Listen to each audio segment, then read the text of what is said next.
Welcome to Positive Talk with Kevin McDonald. Hey, that's me. Hi, and welcome to Positive Talk. Our show features the best positive stories and people from around the globe as we endeavor to answer the universal question of why am I here and what is my purpose? Understanding that can change everything, and knowing your greatness is fundamental to living your best life. So join us right now as together we work to create the adventure of our lifetime.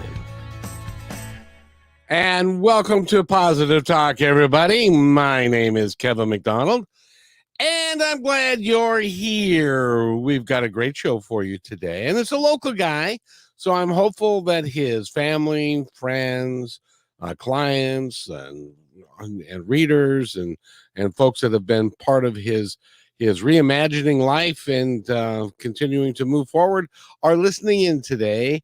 And but first, before I introduce Mr. Doug Wheeler, I need to talk to my friend Nathan real quick and say hello, Nathan. Hey there, Kevin. Good to see you and nice. Hear you. It's how do I sound? Oh, you sound great, Kevin. Nice having your voice here on the air. It is indeed, and I want to quit sucking up, dude. But I wanted to say thank you, and thank you, Nathan, for all that you do. This is our last show that we're going to be doing at noon on KKNW for a little while. We're taking a bit of a break, but if you are somebody that likes what we do and enjoys Positive Talk, there's a myriad of ways that you can still reach out to us. We're on YouTube at Positive Talk Radio. We're on all the platforms and all the podcast platforms, and we're now on Brushwood Media Network 5 days a week, and we're just all over the place. And sometimes you just run out of time to do everything. But I wanted to personally thank Nathan. I've been working with him for the last 4 years or so, including my time with Martha Norwalk. And hi, Martha. I hope you're doing well. And I'll pass that along to her. Well, I'm sure she's listening. She listens all the time. And but I've enjoyed my time here with you, and you are in the utmost professional, even if you are 6'6" or whatever you are. I'm 5'18". Well, I'm 5'8". At least I was. Now I'm a little bit less than that. But no, it's been great fun. And we have a guest today that I've been looking forward to talking to for a while. First of all, is there anything that you'd like to say before we go into our interview for today? Not much to say. I mean, it's been a pleasure working with your show, and I'm always happy to come here and know that Kevin McDonald's going to be live, and we're going to have fantastic guests, and you really just know how to keep a conversation going. Don't really have to worry too much at all whenever you're doing a show, because you can just get it going and keep it going. That's the rule. That's what I try and do. But, I've been doing this a while. I started with KKNW in 2003. So I figured I've done over 2,000 interviews on the air in various formats and various styles and stuff. And I really have enjoyed my time here. So, and this isn't necessarily the end. We're just going to take a little hiatus for a little bit. And I'm looking forward to that day when I get a little email in my email inbox saying that Positive Talk Radio is back on the air. Yes, indeed. Well, we are not going off the air. We're just kind of repackaging what we're doing, which is part of life and is part of the grand adventure that we all have. As a matter of fact, our guest today, he's a local man. He's got a practice on the East Side, and we're going to talk about that. We're going to talk about him, the book that he's written, as well as his journey as he negotiates through life. His name is Doug Wheeler, and I'd like to bring Doug onto the show. Doug, it is such a pleasure to have someone local here. How are you? Thank you. I'm good today, Kevin. We said the lighting, and Nathan informed me that I might want to turn my flashlight on my iPhone, but it doesn't seem to help. So I can say that I'm a little bit in the dark. There's not good lighting in my room, but my deeds aren't dark. No. My deeds are not dark. That's right. And you are a remarkable young man. You've been a psychotherapist for 35 years. That's a whole career all by itself. It's been a long journey. and we're going to talk. I want to talk about your current practice Sure. and how it's evolved over time. But I just want to, and also the book that you've written, which is called Reimagining Jonah: A Flight to Freedom, and that came out in November. You may or may not have any numbers on it yet, but how's it doing? Any idea? I think it's doing well. We've had good feedback, had some really good reviews. Um, from what I can find out, Amazon doesn't release the data on sales. It's usually Correct. up to about 90 days. And I don't even get it from the publisher. You can also buy the book from the publisher, but it's ended up in a lot of people's hands, and the feedback has been really, really positive. And I haven't paid anybody to give me 5 stars. Well, good. Yeah, It's expensive. Can people? that would get expensive. Yeah. So I wanted to talk to you primarily about you. You had kind of a, and we all. I believe, and I'd love your opinion on this. Mhm. I believe, and I say in my opening that we all go through a period of time when we ask the question, why am I really here? And what am I really supposed to be doing? And what is the purpose of all of this stuff? Mhm. People tell me what it's all about, but I need to find out for myself what it's all about. And I think that you went through that period sometime in the teens, maybe in 16. Tell us about your journey about that. Well, that's interesting, Kevin. It was when I was, let's say, between 15 and 18.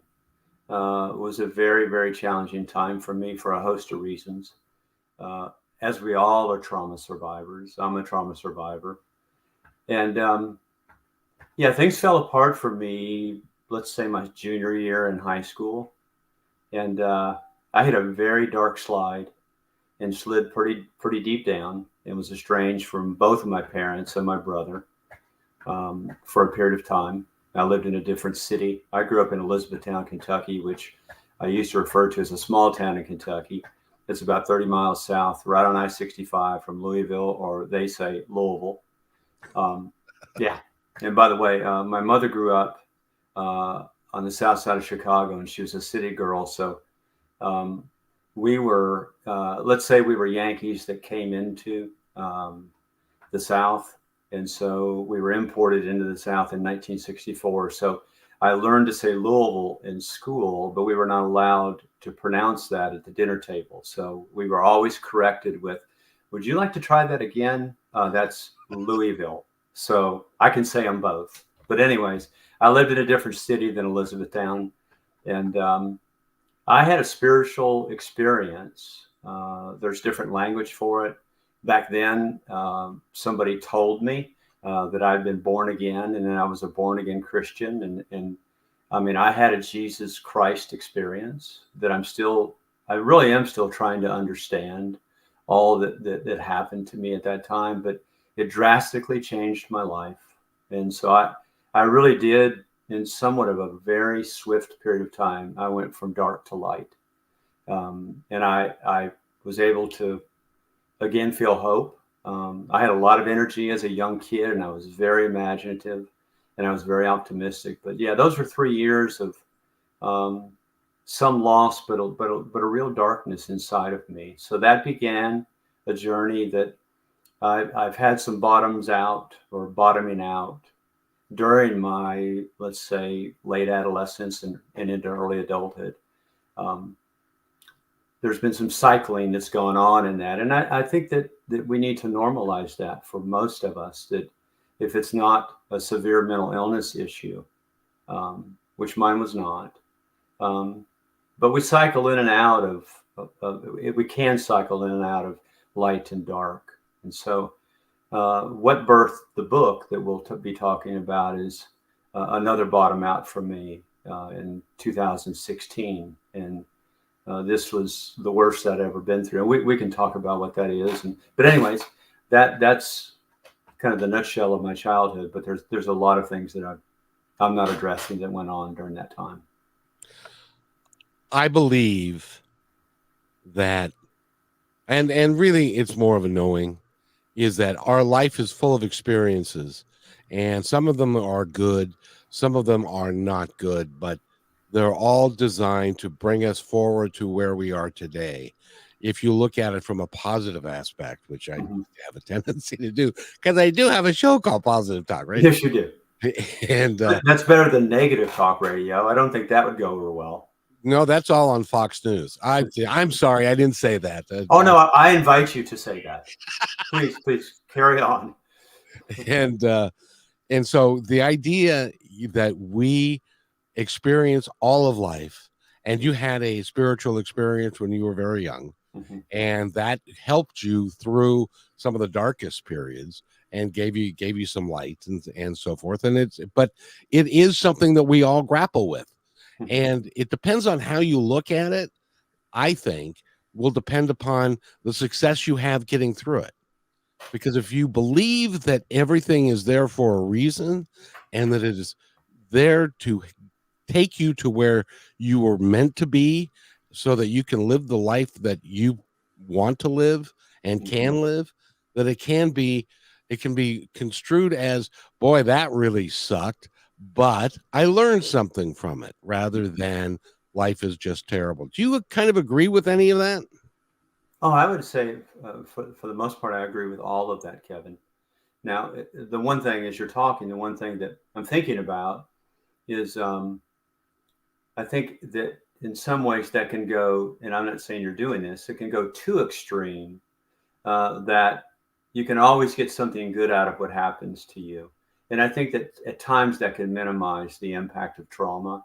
I wouldn't disagree that there are good things to get.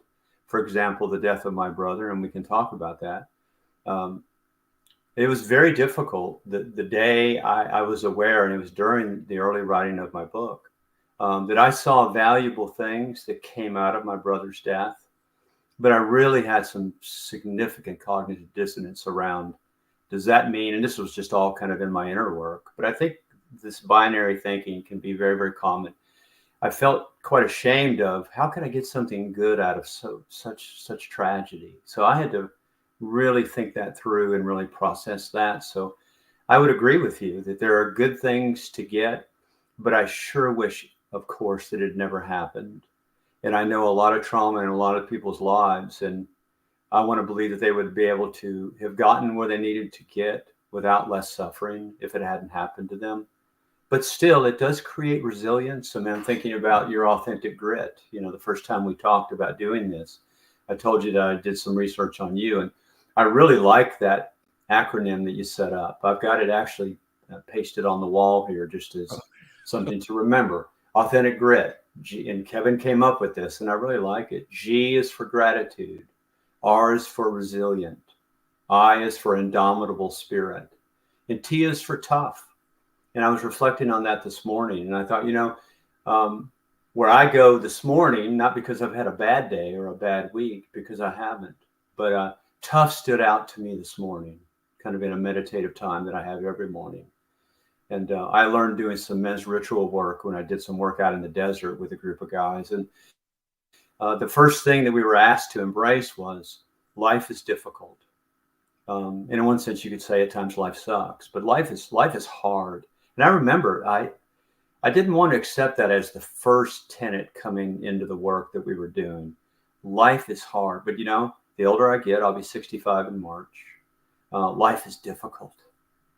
And usually when I say that, somebody will say, yeah, but isn't it good? And my thought is, oh, I'm not saying it's not good, but it is really difficult and hard. Not at every moment, but yeah, I agree with your statement, and I love the authentic grit acronym. Well, thank you. And that just came to me one day, and well, Mhm. as often things do, Yes, they and do. and it really is an important aspect. Now, to be fair, I have said in the past, and I've said on the show, that I had what I would call a bad country music song period, where I went through a bunch of stuff. My dad died, my dog died, my wife left, I lost my house. Mhm. Everything changed for me. But for me, it was, and it's, dude, while that was all happening, it was not pleasant, and I was in a Sure. very dark place. Yes. And but when you as I came out the other side of it, and then I drove a bus for 12 years and really stabilized my life. Things what I found is that things, as we continue on, they tend to balance out a little bit. Okay, And that's well said. even and I will tell you, every I've talked to Neil Donald Walsh, I've talked to Gary Zukav, I've talked to Dr. Michael Newton, I've talked to a bunch of authors, some really interesting and well read and well disciplined people, and they'll all tell you life is hard. This is a hard place. It's dense. There's a lot of negativity, hate, division, and fear. There's a lot of that kind of stuff that we have to negotiate through. And sometimes it's hard to negotiate through unless you have a team around you or somebody that can really support you. And I know that's what you're doing with your work as well. Oh, sure. Yeah. And the 7-year stretch of, it's been 7 years. It was 7 years in December since my brother's death. And just for the audience to know, and I can speak about this now, my brother died by suicide. And I'm sorry. thank you. It took 2 years to even pronounce that word. I'm a therapist by trade, and I believe in processing grief, but I've also learned that some things are premature to even address.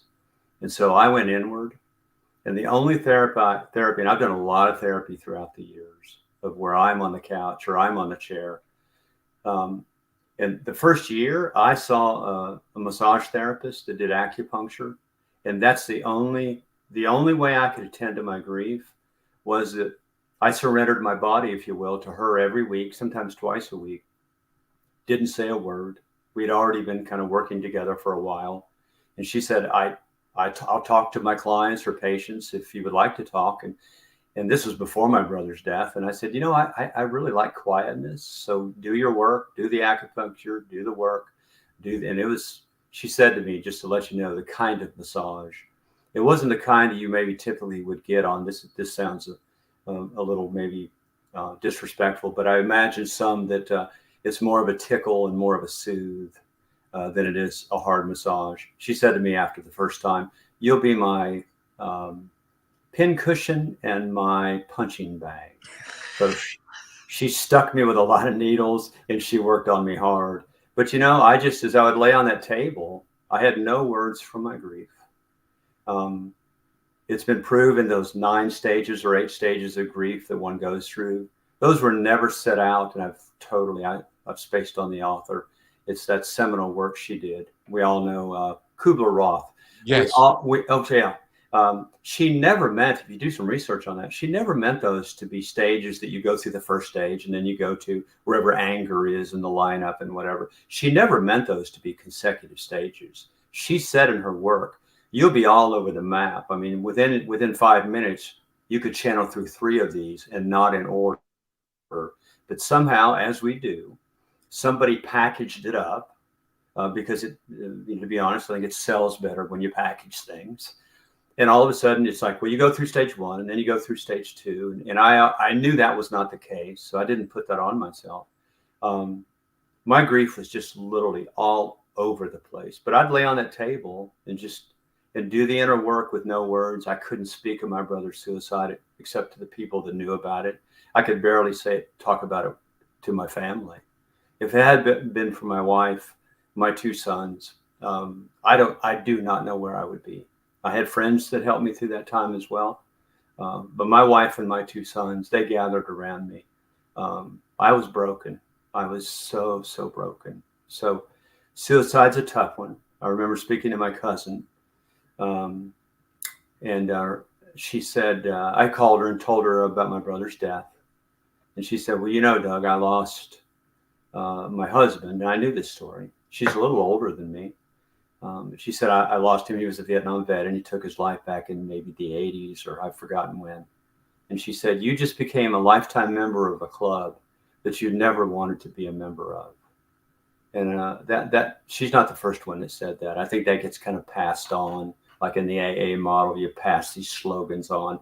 That's a slogan. That's a statement of to have a family member or loved one or friend or whatever die by suicide. It's it's its own unique club. So, anyways, that was the second. I had some other tough challenges in my life between those early years I spoke of, but things fell apart for me on the day after Christmas in 2016 because that's when we got the news. And I'd been close to my brother for about 6 months trying to help him through that stage. And I'm still trying to make sense out of what happened to him. But it was terrifying. It was terrifying. I'd like to take a moment, if I can, Doug, at this point, because Sure. I think it's really important. If you're feeling down, if you're feeling depressed, if you're a Vietnam veteran, if you are a veteran of one of the later wars, and you're feeling like you're lost, I want to give you a number, and I want you to write this number down. It's very easy. Or if you know somebody, 988 is the number. It is a national hotline for mental health and wellness, and you can call that number. And if somebody if you are in distress, you can call that number. And if you are a veteran, call 988 and then hit the number 1. What you will be contacted by is if you're a veteran, another veteran who's already been through the war, has already been through the things that you're going through now. And I got to tell you, I've had 2 suicides in my life. One I witnessed, and the other was my brother-in-law. And I tell you, it is life-changing for the people who are still here. Yeah. And it is not. So if you're feeling that, get the help that you need, because your life is important. Yes, it's hard here. Yes, you might think it's easier to go to the other side, but you've got a purpose here. You've got a reason for being here.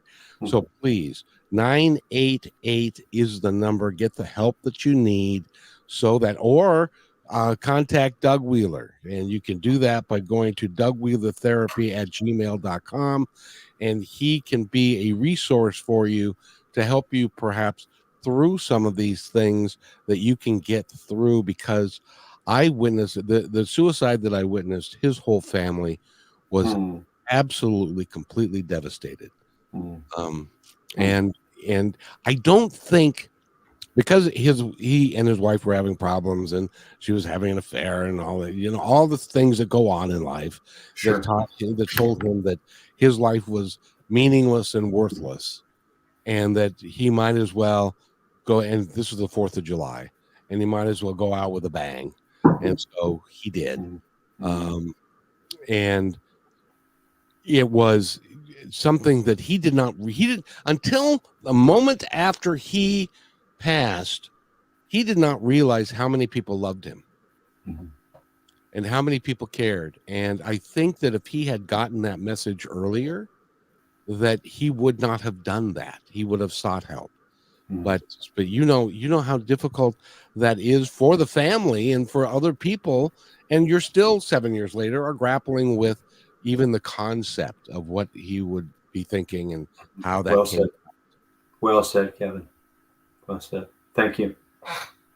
So go to that number 988, and you can get the help that you need. And that's one of the things that we like to do here. But you are, and we're going to talk about your book in the second half of the show, because you really are a shining star. And I know that we've all had our ups and downs, but you are one of the ones that is continuing the journey, and you're working to make it better for yourself and the people around you. It says even in your bio, it says you're working to make better ways of helping others through your practice, your art. By the way, your art is beautiful. Go to his website, which is selfcitygod.com. And he's got artwork, he's got the book, and he also works to engage the world in a better way than he was able to yesterday, every day. And do you make it every day? No. That's why they call it life. Yeah. I think. So I really appreciate that you are the man that you are and doing what you're doing. And I really appreciate that. But now, Let's talk about Reimagining Jonah, The Flight to Freedom. What Love made to. you write the book? Love to. Let's start with, and it starts in the introduction of the book. So in July of 2016, a dear friend of mine asked me to come and speak at his church on the East Side. As I spoke about that Christian conversion that I had at age 18, I had spent a lot of time in church, a lot of different churches. I was involved in a student ministry in college. So those were spaces that I knew very well, and my spiritual formation had occurred in those spaces. And in 2016, I was still attending church. I no longer attend church, and I'm fine to talk about that and even give some understanding of why that is. And there's many of us who have just left those organized spaces. And we kind of refer to ourselves as wanderers, right? But it's not a negative wandering. There's a freedom in the wandering, but you've been able to let go of all those constraints of what you're supposed to be and what you're not supposed to be and all of that. But anyways, my friend asked me to come and speak at his church, and I like to talk and I like to give those kind of presentations. And I was honored by the request. So I said, Scott, I'd love to do that. And then I realized after we clicked off that it had been a while since I read the Bible. I knew this church would honor the fact or would want me to speak from some scriptural text. I had no interest in the Bible at the time. And I had done a lot of years of a lot of study of the Bible. And so I thought, what am I going to speak on? I don't even have a topic, but I better come up with something because it's in 2 weeks. And just popped in my mind, kind of like you said, maybe the authentic grit popped in your mind. It popped in my mind. How about the book of Jonah? And I don't know why. Well, one of the reasons it was so short. I thought, well, I can study that one pretty quickly because I like to do a little background work. Anyways, I read the book and I couldn't stop reading it. I just could not put the story down. And I can't really totally explain. I couldn't explain it then. I could explain it some now, but don't need to. I was just so taken with this character, Jonah. I've come to find out, Kevin, that I was accessing the Jonah in myself. That's what was really happening. And so, and any good story will read you as much as you read it. And so the story was reading me as much as I was reading it, but I didn't know that. I spoke that morning at church. It was 2 services. A young woman on staff came up to me beforehand. She said 2 things. Number one is, my son's named Jonah, so I'm looking forward to you speaking because I love the name. And she said, I saw the title in the church bulletin. I saw the title of your message, and I can't imagine how you came up with that title. It was Jonah as Guide. Well, I can tell you, if you sat and listened to most people talk about Jonah, nobody refers to Jonah as a guide. They refer to him as somebody who is wayward, resistant, grumpy, negative, not even anxious, just a bad person who ran from God, disobeyed, all of that. So I felt this support for, and felt like, as I read the book in the Bible, I was reading that story, and I felt like, Jonah needs a defense lawyer. He needs a defense attorney. And I think I'm going to be that. So I just took on this kind of a chip on my shoulder, like I'm going to speak on his behalf. So I spoke that morning in very kind of a generalized way about Jonah is guiding us. And I didn't even fully understand what it was. But as I stayed with it, and I'm not a writer by trade. My wife is a true author. My 2 sons are writers. I like to talk. Would much prefer, if you want to get an email from me, I'd much prefer to leave you a voice recording. And those folks that are listening out there probably get tired of my voice recordings. But emails, you have to think about it. And I get into my perfectionism and I'm checking the spelling of things and whatever and all of that. So you can imagine what it was like for me to write a book. It took a while, but I could not shake this Jonah character. So Jonah, I befriended Jonah. Jonah became a client, like I was working with a client, a confidant, a friend. If you saw the book is set up with 9 chapters, and each chapter begins with Jonah, comma. So I addressed Jonah. The original title was called Emails to Jonah, because I tell people, I don't know if I can write a book. I don't even know if the book is really all that good, even though I do believe it really, really is. I've come to say, this is a good book. There's a lot of time put in. It's a very artistic book. It's more of a novella. It's a novel, but it's got prose in it. It's an interesting setup. I don't know if it fits any one genre, um, but I'm not a writer by trade. But I just needed to put it to words, and so Jonah and I grew together in the process.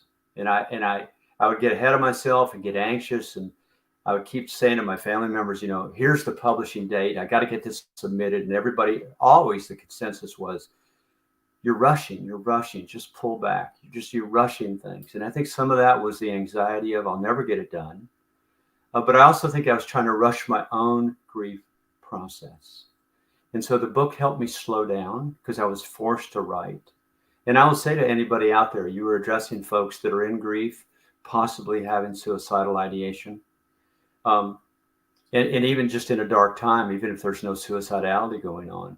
In my grief, writing the book became a project that I just needed, not unlike somebody who would do ceramic work or go out on their workbench and make furniture. I just needed something to work on. I guess to try to get my mind off of what was happening. But I actually, after my brother's suicide, I saw the suicidality in Jonah. And that's when it cinched for me. It was beyond a defense attorney. And that is, this individual, not unlike us, this individual needs advocacy and support, and he needs somebody to sit with him in his grief. So when somebody tells me about a hardship in their life, I might have used to ask, well, what are you learning from that? Or how are you handling that? It's not my question any longer. My question is, tell me more. Just tell me more. And I'll often say to people, take your time. I can tell people are so rushed. And therapy creates kind of this rush. We got an hour to do the work or a 50-minute hour. And so I've just learned over the years, because I've been doing it for so long. It's not rote for me. It's not a script that I read from, but it's actually just take your time. Take your time. And when I see people go into that space where they take their time, somebody's really intentionally listening. People are processing their grief and many times coming up with their own answers of how they're going to make it through it. And then I'll do some intervention work, and I'll do some work with that. So I'm really shifting my practice. I only work with men. When I started out in Woodinville, I started out in Denver, Colorado many, many moons ago when we lived there. I had a practice in Woodinville for close to 20 years. But I shifted about 10 years ago, no longer do couples work. Every once in a while, we'll have a family member or spouse maybe sit in, but I work with men. And my work is shifting to, I think I'm in the stage where, grief is the focus, because there's a lot to grieve. And it's a process that's very important because it's akin to development. The thought of development, personal transformational development, without attending to grief is a very incomplete picture. And so I get troubled, Kevin, when by the way, I'm not giving you any, can I just carry on here, or do you want me to stop and let you ask or clarify anything? Or you want me to just keep going? I am I am mesmerized by what you're saying, but I would like to interject here. Please. Please. That for those of you who may not, now I grew up in the Lutheran church, and I went to parochial school for 8 years, and I went to the Sunday school for like, I have the most perfect attendance in the Sunday school years and stuff. So I know the story of Jonah, and basically the story of Jonah is that he gets swallowed by a whale, and he spends 3 days in the belly of the whale, and then he has a deeply reflective time, and then he is spit up onto the beach by the whale 3 days later. Yes. And I'm assuming that is all a metaphor for something or another. Yes. And, yeah. But at the same, so that is the basic Thank you. story. That helps to create that foundation. Thank you.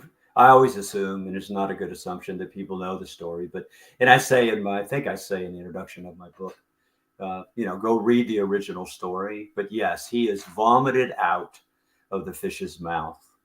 And then I pick it up from there, and I have 9 chapters in my book. So I take the story of Jonah, I reformatted it, I reimagined it. When I was a young kid, I can remember the very day my mother asked me, I think I was 6 years old, and she said, "Who are you talking to?" And I said, "I'm talking to John Mark." And she said, "Who in the world is John Mark. And I said, oh, he's my imaginary friend. He flies around in an airplane.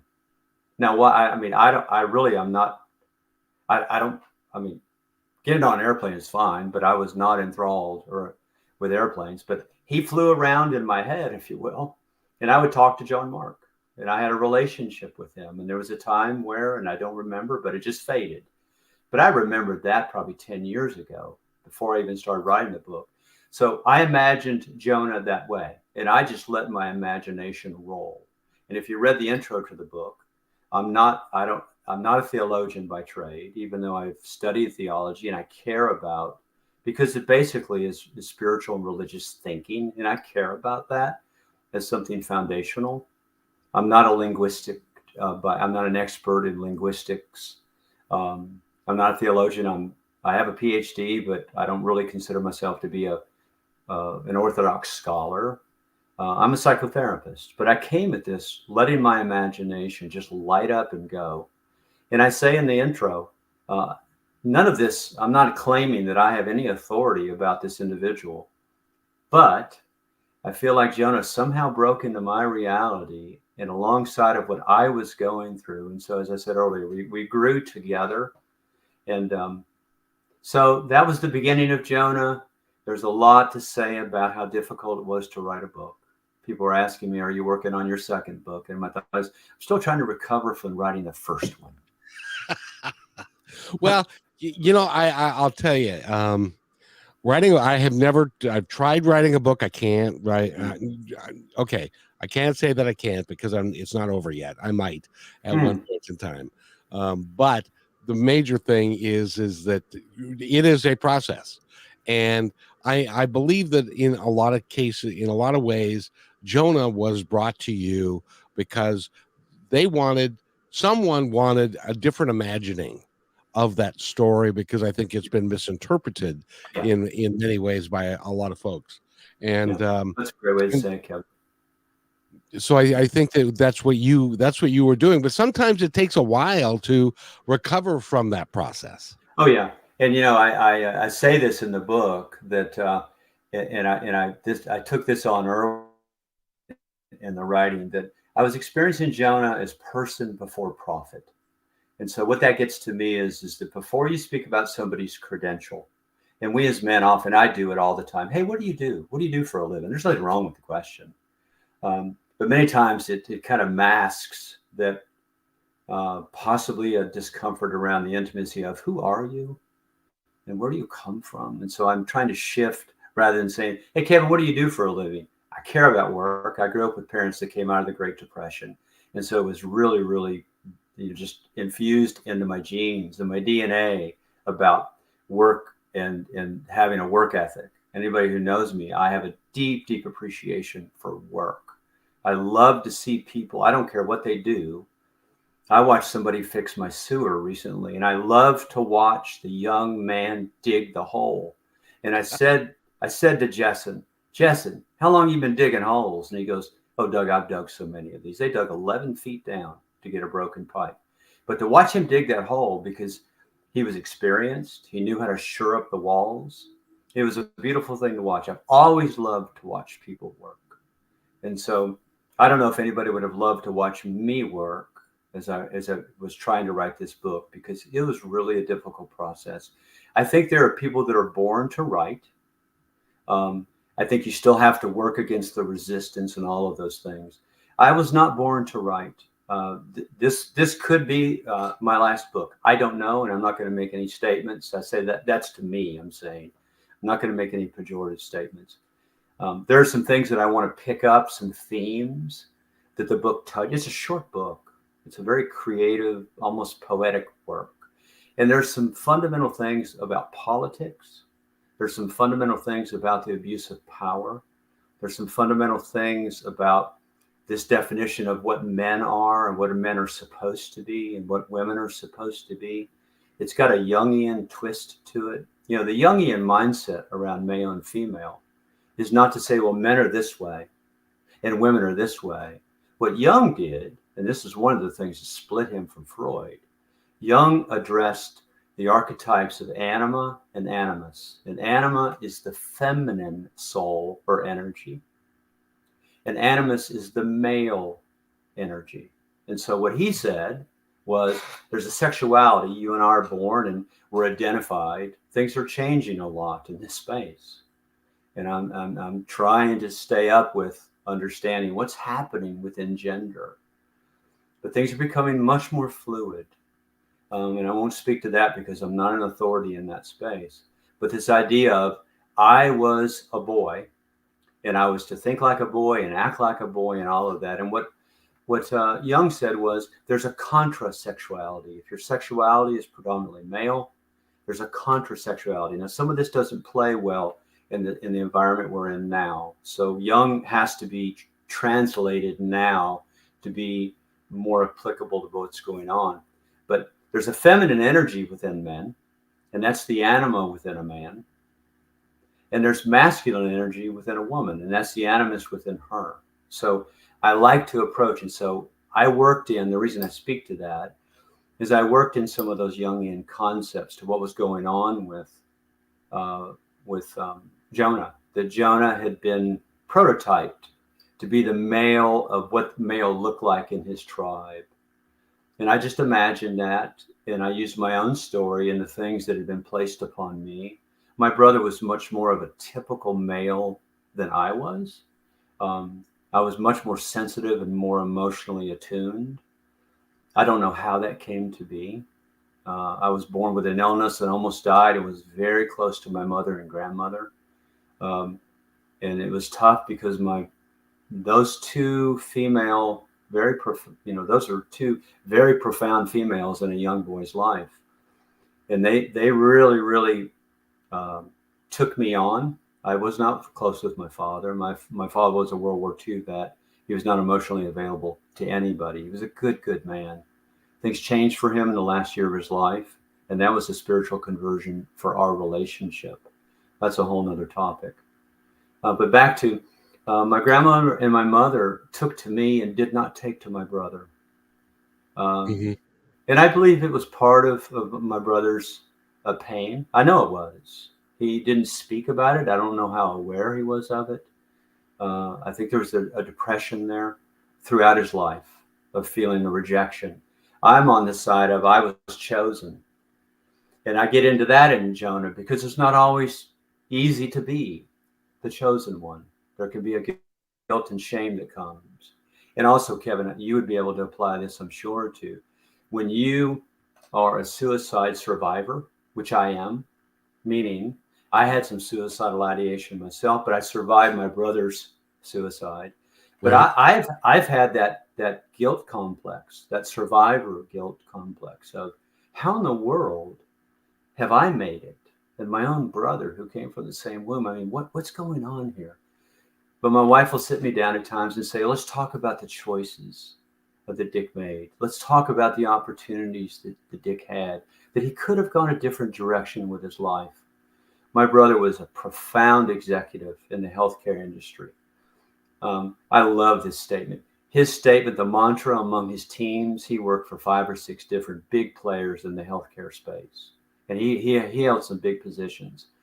And his mantra was, go sell something. Go sell something. I used to say that all the time. Yeah, and I love it. I love that. He just go sell something. He would get right down to it. So back to my book, I work in some Jungian concepts. There's a lot there. What I envision in however much more working years that I have is to continue to serve men in their grief. I'm not sure how to continue to do that am I just going to continue to be a psychotherapist, or am I going to, this book has kind of opened me to some other parts of me, the artist in me, which has been very life-giving. And I do want to give credit where credit is due. You spoke of the beautiful artwork. None of that is original from me. I got a great story around that, but that'll take 5 minutes to tell. But that's a childhood friend that I discovered 3 years ago. And Beth and I reunited over Facebook, and I saw some of her artwork. She's probably listening in now. She's just a beautiful, beautiful soul. Hi, Beth. Hi, Beth. I told her, call in today because Kevin will want to hear your Southern accent. It's 425 Brother, 373-5527. you would not be able to mimic how beautiful it is. She now lives in Atlanta. But anyways, she took on all the artwork. So we have 9 black and white sketches that she did that open it, one for each chapter of the 9 chapters. And then she did the artwork cover, which is unbelievable. It's right in front of me here. It's the most beautiful. I think it was oil.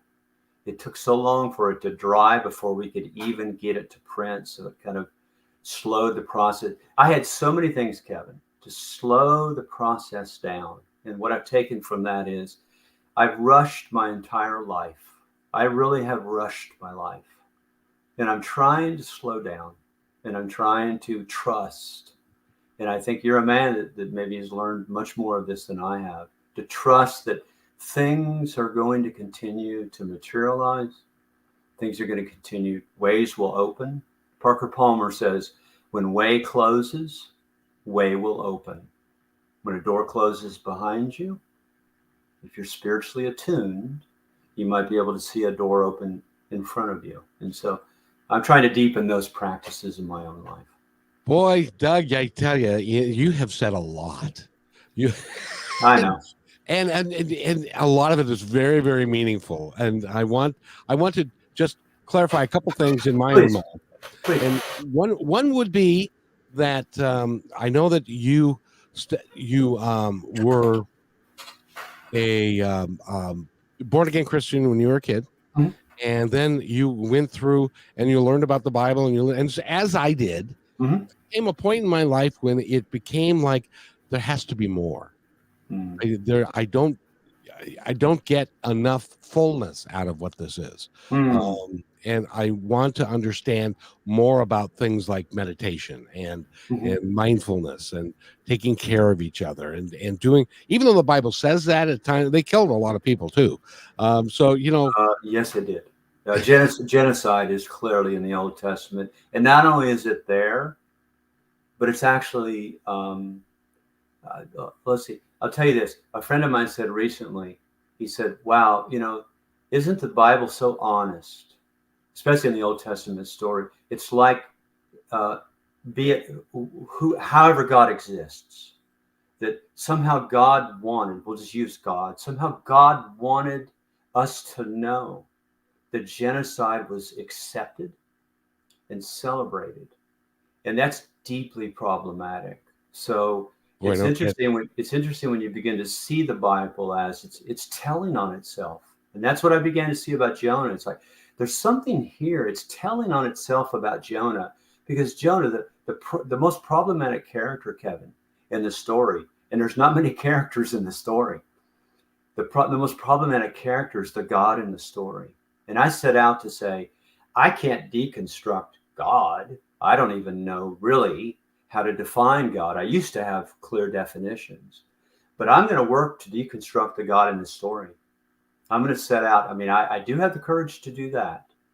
Whatever, I still have fear inside of me that was instilled inside of me in Christian circles about a God who will punish at some point if life is not being lived according to that God's terms. And, I've worked really hard to get that out of my system. So Jonah helped me do that because I advocated for Jonah in the face of a God who really mistreated Jonah. So what I do with the fish, and actually in Hebrew, it's a she-fish. Well, it's a female fish. And I named her she-fish. I'm very proud of that name. A friend of mine the other day asked me, how did you name her? And I said, it just dropped in my mind. I said, Allison, it just dropped in my mind. She-fish. She is the most representative divine character in my story. And I think in the original story, she swallows Jonah and then she rebirths him. And I do a little different thing that happens in her womb.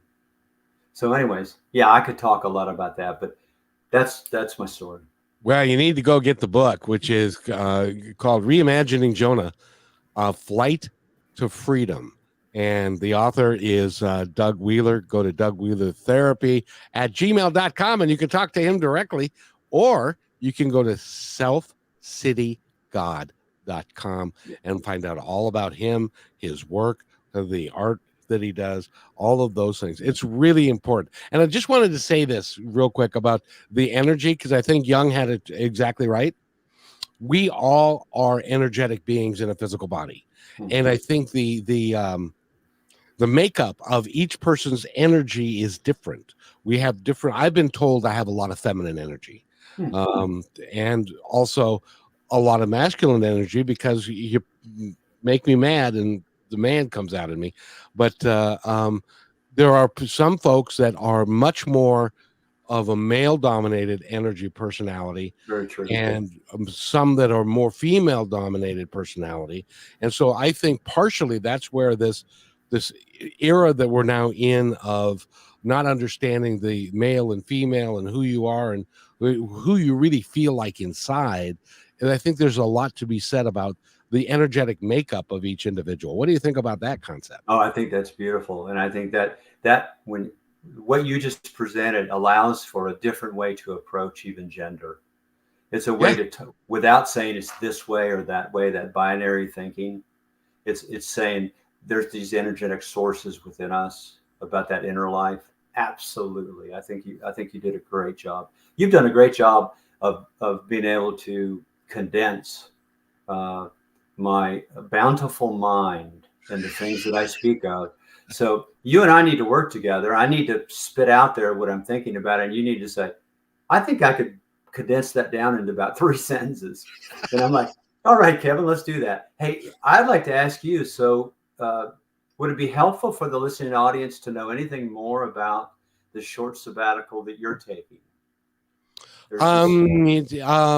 Well, let me just explain. I am doing this. I'm a little bit older than you. Okay. I'm 66 now, Right on. and I have always wanted. I've always wanted to be able to go back. In 2003, let me just preface. In 2003, I did the show 2 hours a day, 5 days a week. And I loved every moment of it. It was successful. People liked it. And I've always wanted to go back to being able to do that. To do it now on this format is very expensive, and I can't financially afford to do that. But I can go to a digital radio station, which is called Brushwood Media Network. And I have a show now that is Monday through Friday at 5 p.m. Eastern. And I get to talk to, like, you're going to be on the show in 2 weeks, by the way. You didn't know that. I am. Yeah. Oh, yeah. Okay. I'm Okay. I'm, I'm I'm taking good. those and repurposing them to Okay. go on that network. And so you will be there. And I also do the podcast, and I do a bunch of other stuff, but I need to be able to make it financially feasible at this point in my I'm with career. you. I've spent a lot of money trying to do that, and I've got to focus. I'm And with you. and you said the most important word in my opinion in the English language, Doug, and you said trust. I trust in the decisions that are placed in front of me, that they're the right decisions to make if I feel good about them, and they come to me in the right way. And this has come to me in the right way, I believe. And so That's good. it's not a fallback, it's a continuation of the adventure of a lifetime. And that's what I That's that's great, Kevin. I'm sure people are just really happy to know that you're not rolling things up. You're no, actually just, if I can cop the word, you're actually just reimagining, your work, your career, right? that's exactly right. And the fact of the matter is, just like you, I can't quit. I'm not Hmm. allowed. I my parents were Hmm. also from the Depression, Hmm. and I'm not allowed to quit. And Hmm. I do 5 or 6 or 7 shows a week. People think Right I'm on. nuts, Right but on. I Yeah, love my every moment of it. I my love father. Oh, go ahead. Go. Sorry. well, no, I was just going to say, and I love talking to you. We've got about 30, 40 seconds left. So I want you to wrap it up Hmm. and to tell our audience anything that you'd like them to know. Oh, I think what I'd like to say is that essentially my book, The Reimagining Jonah, is it's actually freeing Jonah from a story that he's been locked inside of. And so I think that we can easily get locked inside of a narrative of who we are and who we're not. And it takes hard work. I will quote the great John O'Donohue, the Celtic mystic poet that died unexpectedly a few years ago. He says about growth, it is difficult and slow to become new. And you know, those are hard words. They're true. And I think they're good words because then we can slow down. We're in such a rushed pace. Buy this, buy that, promises, all the things you can do. Go to this webinar, seminar, this convention. The reality is it's difficult and slow to become new. That's given me a lot of comfort and hope. Exactly. And by the way, we've been talking with Doug Wheeler. I go to selfcitygod.com, get the book, Reimagining Jonah, A Flight to Freedom. And I want to thank you for being here. I want to thank Nathan and everybody at KKNW for supporting this work. And by the way, be kind to one another because each other's all we've got.